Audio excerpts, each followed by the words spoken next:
We are the nowhere generation. We are the kids that no one wants. We are a credible threat to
All right, now that I got that sorted out.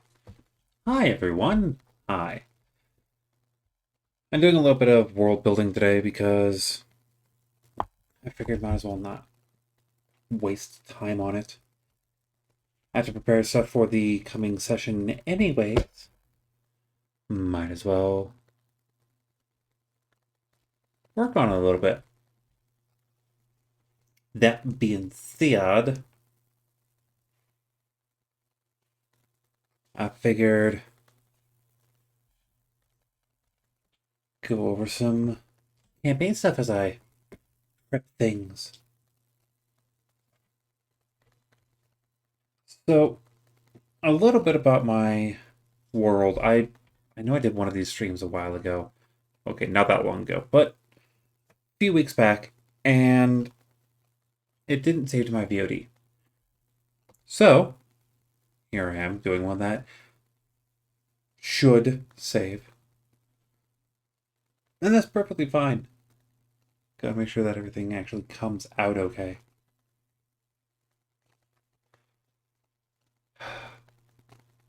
It's been a long week, guys. It's been a long week. So,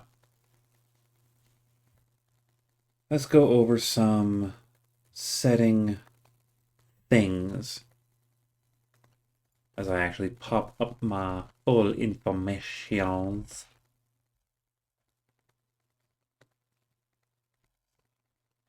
Do.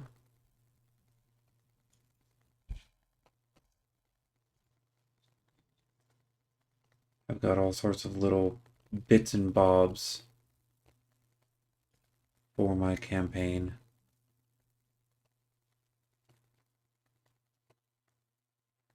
Let's see here.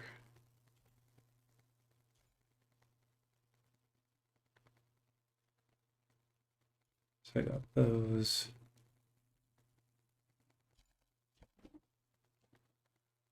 All right, so, gosh, I just realized what I've done to myself on this.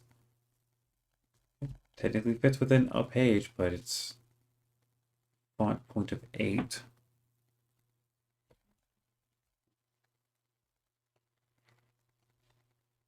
So I'm going to change that to where I can actually read it. Do that, and then let's see if I can get my page width. In layout? No, view.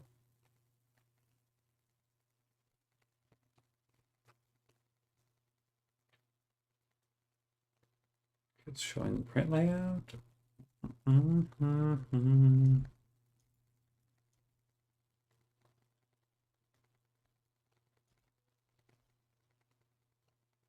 See here, page width.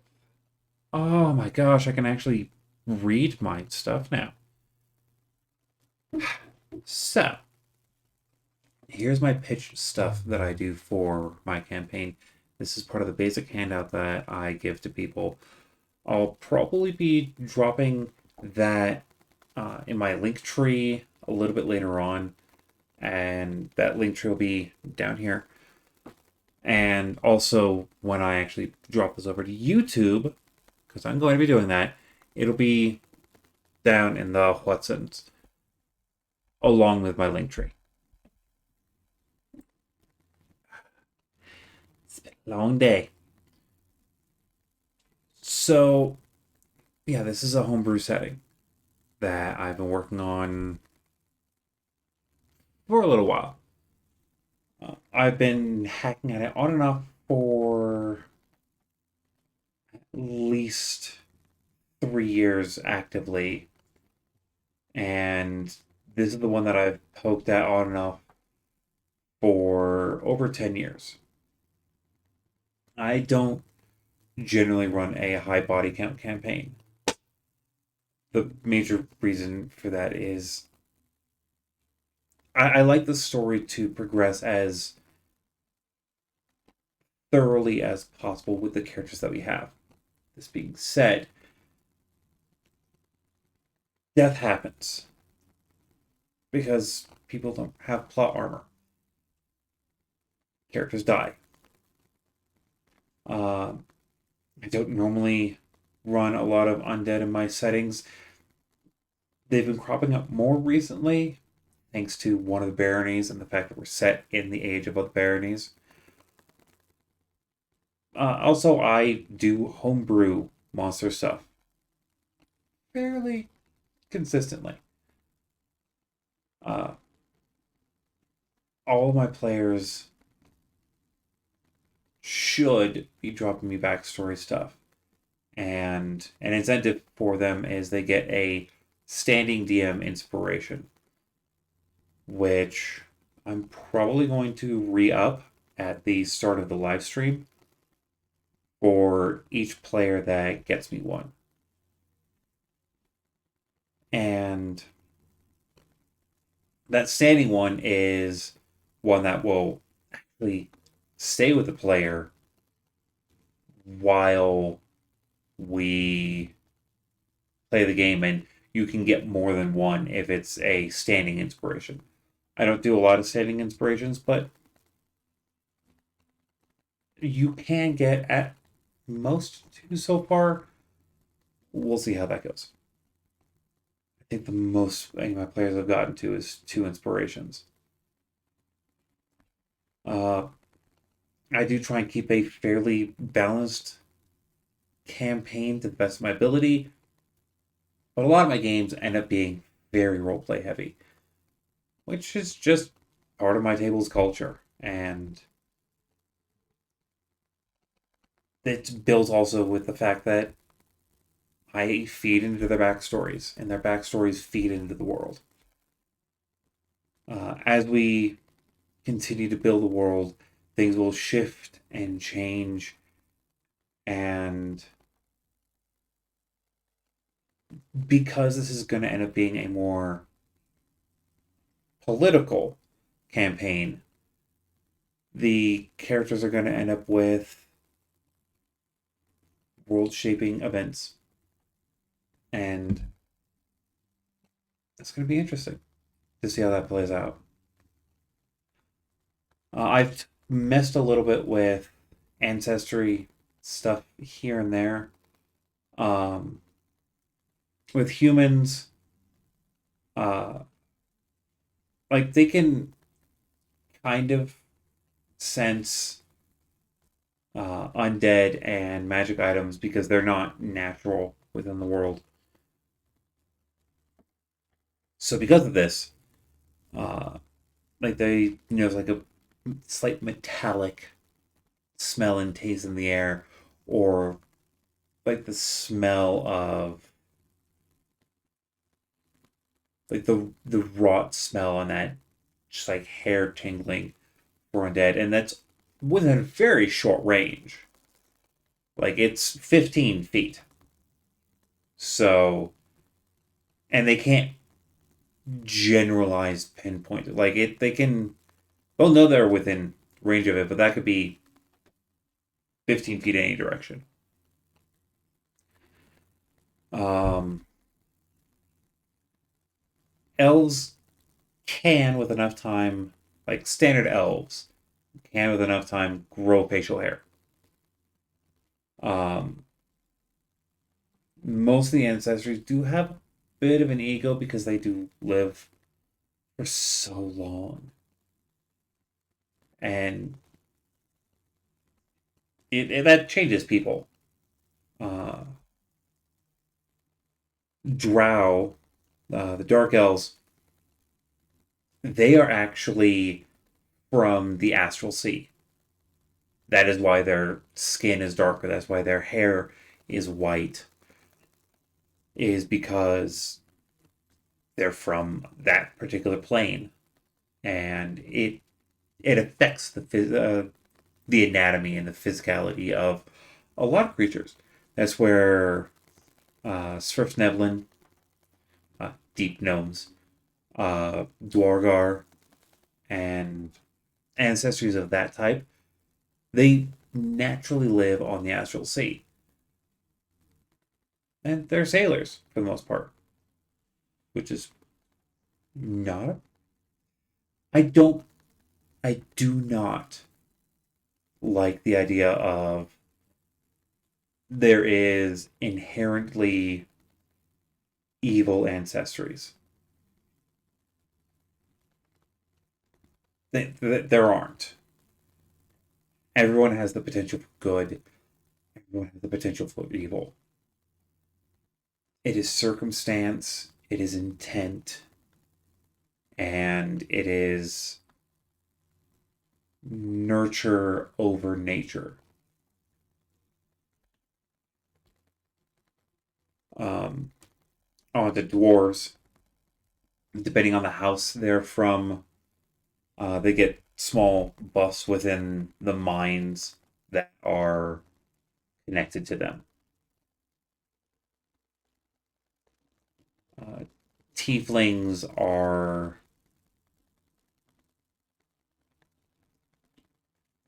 a tiefling can be born whether a fiend directly intervenes within a life creation, or even with somewhere within their ancestry. It could be a latent gene. That's the same with Asmar. It could be a latent thing, or it could be something more direct. Eladrin, Fey Elves, I aspire more to the closer to 4th edition visuals.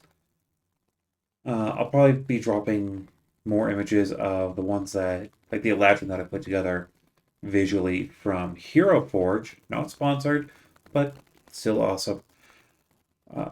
Their bits, the solid colored eyes, there is usually a magical coloration around their eyes, as well as magical highlighting within their hair of their season. And that is shown how the courts are visual through them. Dragonborn, half orcs, and hobgoblins are not natural species. Those three are each created by powerful casters, and lived for a long time. They can interbreed, but it's rare. Dragonborn are created for a purpose. Most of the time it's for war, but there have been other creation reasons. Say with half-orcs. They are not a natural creature and are usually created for a job. And again, as are hobgoblins. I have homebrewed and I'm still working on a Kitsune ancestry. That'll be within the handout again. Find it down there. And that is the majority of that range. I have a god list. It's currently just 2 gods for my setting. The setting itself is... How can I put this? The gods haven't really intervened in the world much lately. That's probably due to the fact that the barons are so powerful. There's a reason that there aren't any known clerics in the world at this time. There are a handful of areas within my world that are affected by nature. The Barren Strait, the Great Forest, and Pordine are just 3 locations in Hordun alone that are affected by the worlds that they are close to. Visually, for my world, I imagine it like artistic wise to be closer to like a ancient, well, not ancient, but older European, Asian, Nordic kind of feel. I'm hoping that that'll seep through with the characters that we come across. Something that has been shown throughout my world already is the fact that it is a very diverse world. It's a living, breathing world. I try and show the life and existence of the Alphabet Mafia, of BIPOC characters, characters of different religious levels within my setting, characters of different levels of divergency. All of that I want to be seen within my world. It's a world that you can look outside our world and see those kinds of people, but they're in my campaign just being people. And I don't see... as we go, I will always be touching base, making sure that everything is, above board and respectful. And that's one of the things I want to do, is I'm wanting to make this look and feel and be respectful for all players and for all viewers. I want it so that way you all feel like you could live in this world. Some of the house rulings that we have, Rangers, Druids, Outlanders,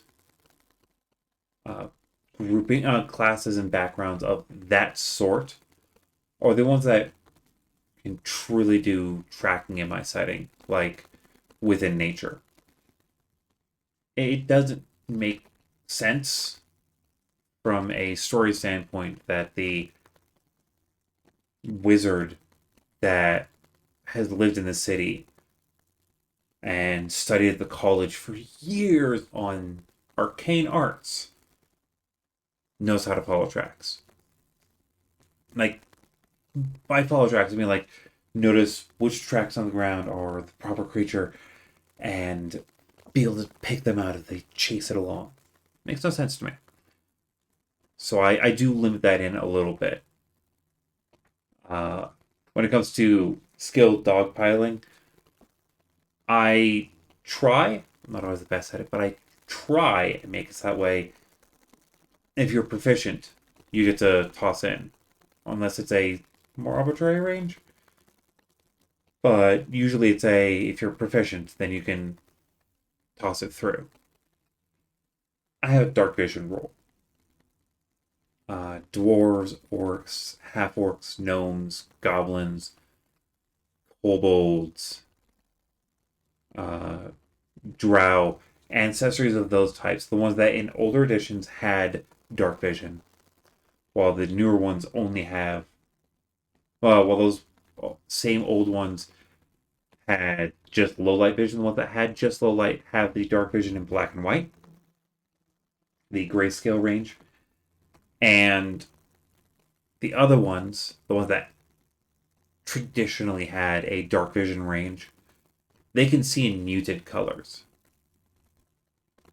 It's not perfect because there's no light to show gradients, but they at least get to see some color. I do run a homebrewed flanking roll. Players and creatures of all kinds get a +2 for flanking. Personal one that I like using. It advantage, you can gain advantage with a lot of shit. So make it that way it's a little bit more nuanced, balanced.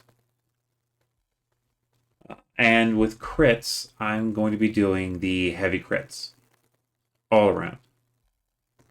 I have to remind my players and myself of this occasionally, that the crit range is, when you critical, you max out the first set of dice and then roll the second half. So for instance, that makes it so that you have, with a dagger, it would be 1d4 +4 plus your modifier. I don't like the idea that my players can't do more than a minimum amount.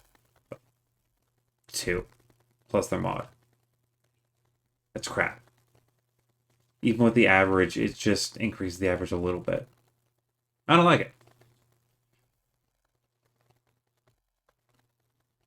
Let's see here. Next areas that I have on my let's talk about this for the players and the rest of you. Ooh, here's a good one. Here's a good. Let's talk about the barons, shall we? These are commonly known things from the barons and the baronies. Actually, let's get that proper one up. Get my Discord up. Which, by the way, if you want access to my Discord, it's also in the link down below. It's not perfect, so slightly working on it, but we're good.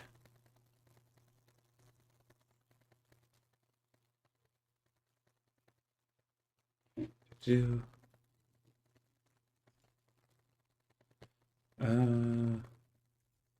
I'll keep that.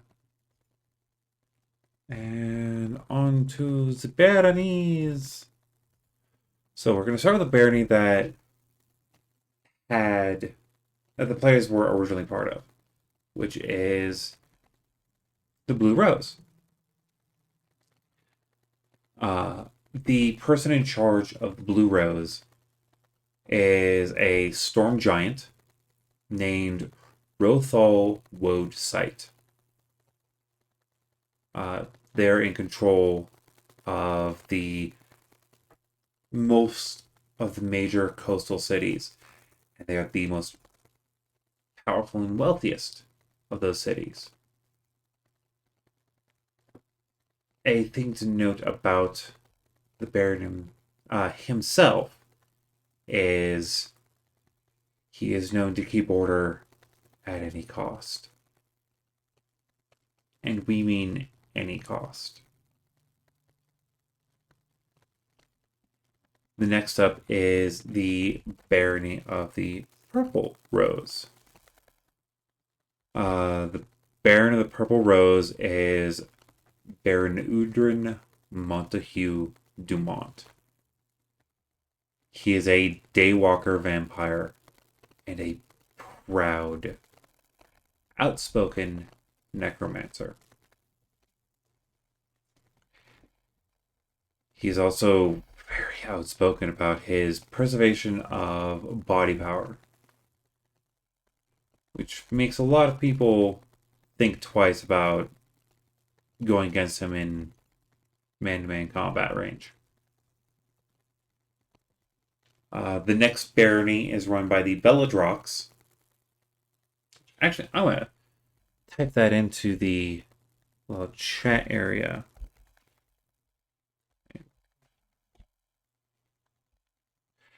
That is my gender-neutral term for barons and baronesses. I like having gender-neutral things. I think they're fun. I think they're awesome. It's inclusive and cool. The Northern Territories, which it's kind of hard to see, but right back here is my map. See if we can get my camera actually to see it a little bit better. There we go. Just for a little bit. I might do a little bit of a stream tomorrow and actually just bring my camera over with me and work a little bit on it with all of you. I think it'd be fun. Anyways, the Belladrox for the Barony of the Orange Rose is a goblinoid called Zill. And there's rumors floating around that Zill is not a single person. There's no proof. There's a rumor. Another thing to be noted is the Northern Territories are the most wild and savage lands. Living there is harsh and dangerous. The next barony that we'll go over is the Barony of the Red Rose, run by a lichen vampire named Yuva Ibuddin Farsi.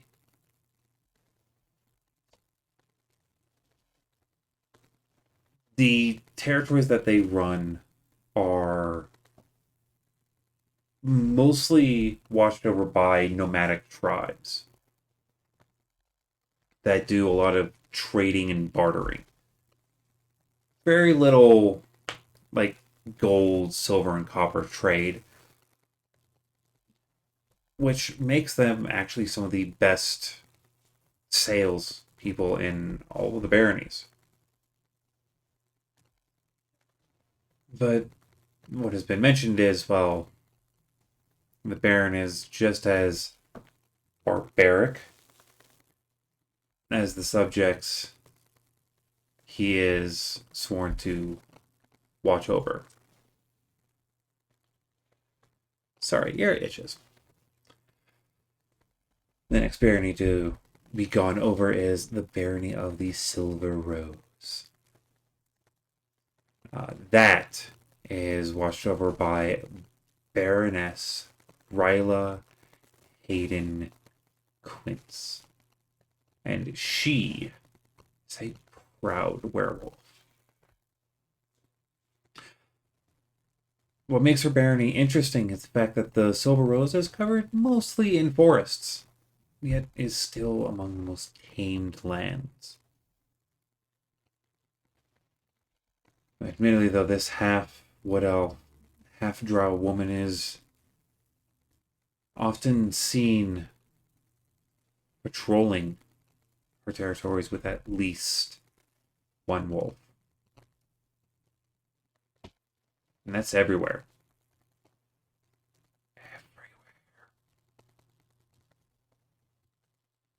The next barony we will talk about is the Golden Rose, which some of my players have not liked in the past.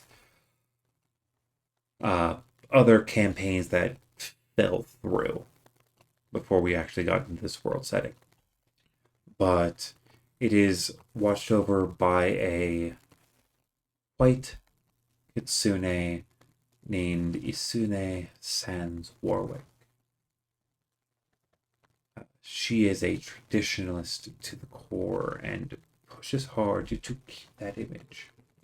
By traditionalist, I mean imagine a weeb trying to keep everything as traditional within that range. Yeah. And I ever said all these characters were healthy.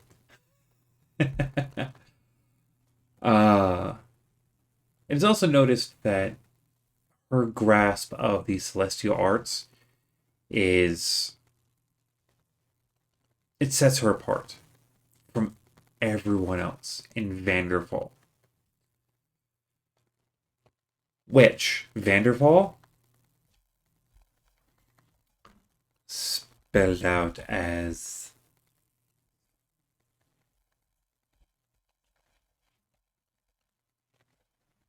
such. That is the name of my entire campaign world.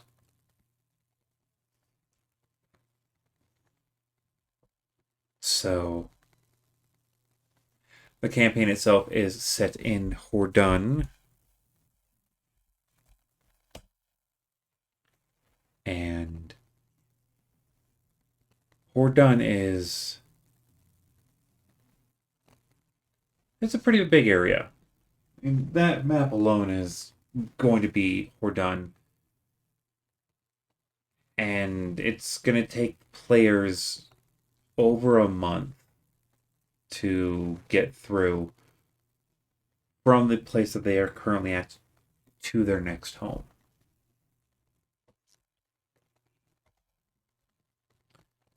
So that should give it a little bit of weight to it. The Barony of the White Rose is run by the Belladrox, Kessedin, Awanda, Dakau. And they are a Eladrin. The party actually met this Belladrox in person 2 sessions ago. Which I know I wasn't streaming at that point, but it still counts. Still counts. Anyways, this Eladrin is not your normal Eladrin.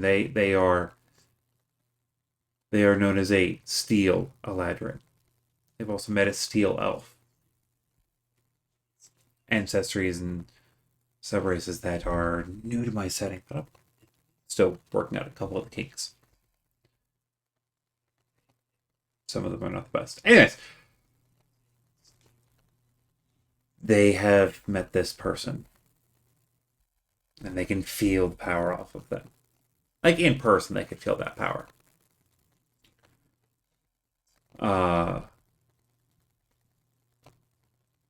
Also, the fact that like metal accumulation and ore refinement is core to their economy. And they push their craftsmanship to a level that makes them a desired place to work with. The next barony to be brought up is the Barony of the Black Rose. And the Barony of the Black Rose is run by a young black-scaled dragoness that goes by the name of Andros.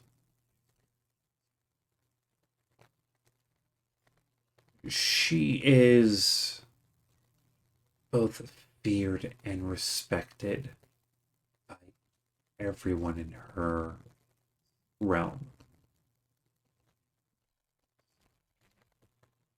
But apparently for varying reasons across the whole area.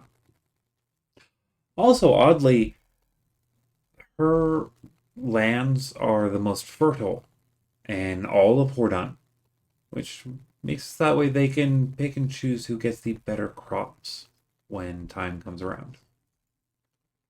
Next is the last currently main established barony, which is the barony of the Red Lotus, run by a Belladrox human named Castor. That's Castor spelled with a K, by the way. They have a strong belief that all knowledge is open for everyone. And this main tenet of the land has made them very powerful. Also, very little is known about Belladrox themselves, which is hypocritical. We know this.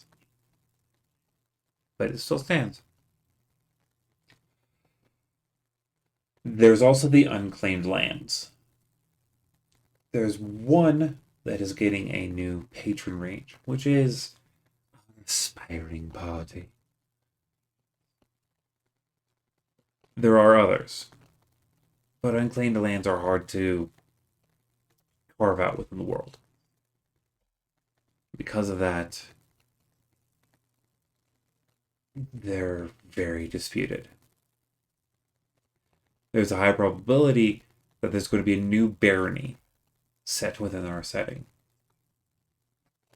Hopefully, they'll survive long enough. Fingers crossed. I don't know why my thing is not showing on my stream channel range. That's weird.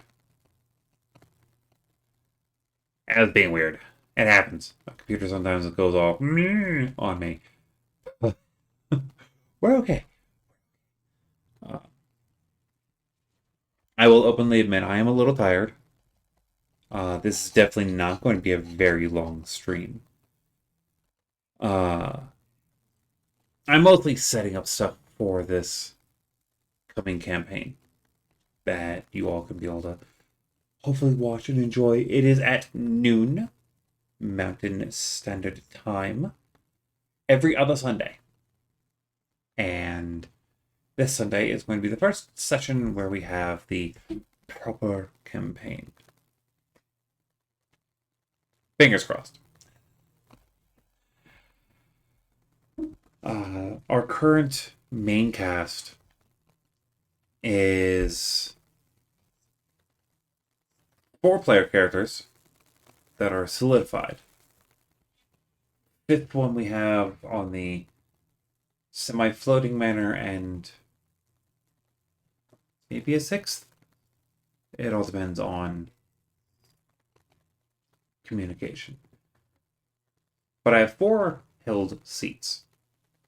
But I'll at least tell you the 5 main player characters, because I know we have 5 currently written out.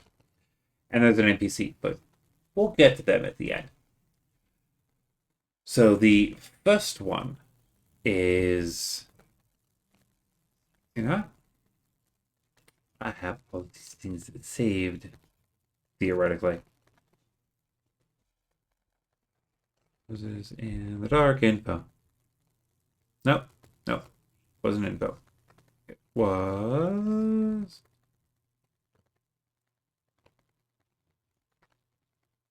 Sunday roster. All right. So, I will give you the current range that we have. I'm not going to give you player names. We'll save that for the actual session range, just so I make sure that I have them down properly. A lot of our players have requests of different levels of privacy, and we respect that. In this house, at this table, when someone says they need some privacy, you give them privacy. You hear me? Anyways, one person you already seen on my YouTube, and if you haven't seen him on my YouTube, go subscribe to my YouTube. Video quality varies, but I'm getting better. I'm still fairly new at this. But he's playing a lizard folk paladin named Azuraith. Our next player on our little docket list is playing a human warlock named Wells. He's so much fun. Our next player is running a Azamar sorcerer named Sorka. It's a very unique name. So, okay. Hey, it's a beautiful name. Beautiful name. Then we have a high elf bard named Dionysus. I know. The blue rose is a very Greek feeling to it. So Dionysus kind of makes sense. And last but certainly not least, we have Felix, a Gith druid. So much fun. I am so looking forward to it. Last character on our current list range is our Tabaxi Justicar NPC. Using the Strongholds and Followers rules by MCDM Productions, not sponsored, just love the products. And that would be Tala Longstrider. He is the bestest of boys. But that's just because he's adorable. And will be protected at all costs. We've already gone over this. So, I know we're only just shy of 45 minutes, but I think that's mostly it for the things I really wanted to go over today. Minor recap stuff, which I'll go over again. In the past few sessions, our players they've been going through a lot. They've seen a murder happen on the docks. It was a orchestrated event by the Purple Rose. They have dealt with a Purple Rose insurgent trying to sneak a item through customs range. That item being a soul stone with a soul in it. They actually did the whole taking soul stone to where it's supposed to be. They got it to our Eladrin friend. And our Eladrin friend is now the reason that they are going to be, hopefully, the overseers of a Unclaimed Land. In exchange for some materials. The session after that, the players went back home. And we had an entire session of everyone pretty much saying goodbye to their family and friends. Because they're going to be moving north. Going from the coast inland. And that's where our campaign is going to be picking up. Is them leaving their home city of Sundera. It's going to be an interesting trip. It's going to take them a while to get there. But they have what it takes. I know they do. And if they don't, they die along the way. I know that they have what it takes. I do. I am quite sure they're going to have a grand time making that trip. And I hope that you join us for it. So please put it on your calendars. I am going to be trying to run every other Sunday, as consistently as I can. And the reason I'm running that in that way is because one of our players needs that schedule.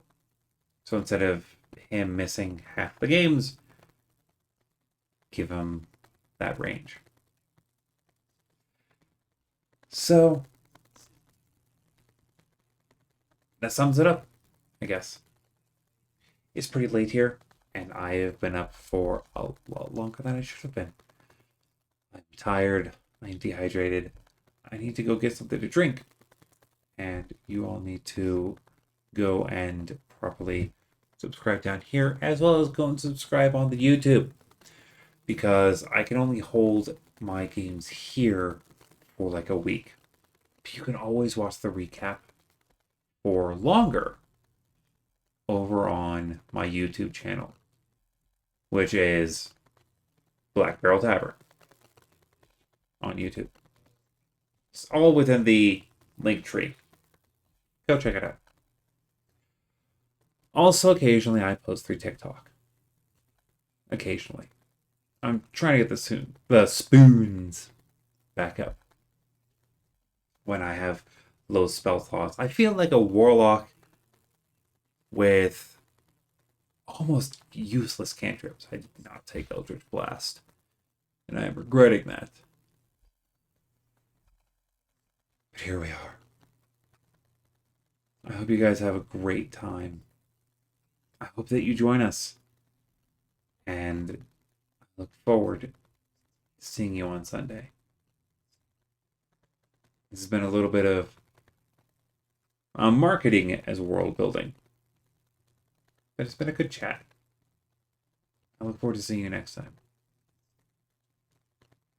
Till then, be well, roll safe, and have fun.